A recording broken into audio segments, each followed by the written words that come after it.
யோவான் 1:5. அந்த ஒளி இருளிலே பிரகாசிக்கிறது. இந்த ஒளி இருளிலே பிரகாசிக்கிறது. இருளானது அதை பற்றிக் கொள்ளவில்லை. இருள் பெருசா, வெளிச்சம் பெருசா? எவ்வளவு இருளா இருந்தாலும் ஒரு சின்ன மெழுகுவர்த்தி ஏற்றி வைத்தீங்கன்னா அந்த இருள் நீங்கி விடுகிறது. வெளிச்சம் அந்த அறைக்குள்ளாய் பிரகாசிக்கிறது. இருளானது ஒளியை மேற்கொள்ள முடியாது.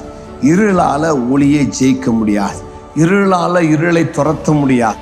இருளுக்கு வெளிச்சத்தை தரக்கூடிய சக்தி கிடையாது. ஆனால் எங்கே வெளிச்சம் பிரகாசிக்கிறதோ, இந்த வெளிச்சம் இருக்கிற இடத்துல இருளானது அதை மேற்கொள்ள முடியாது. இயேசுவை சாத்தான் ஜெயிக்க முடியாது. தேவ பிள்ளைகளை பிசாசு ஜெயிக்க முடியாது. உனக்குள் வெளிச்சம் இருந்தால் நீ ஜெயம் பெற்றவனாய் வாழ்வாய்.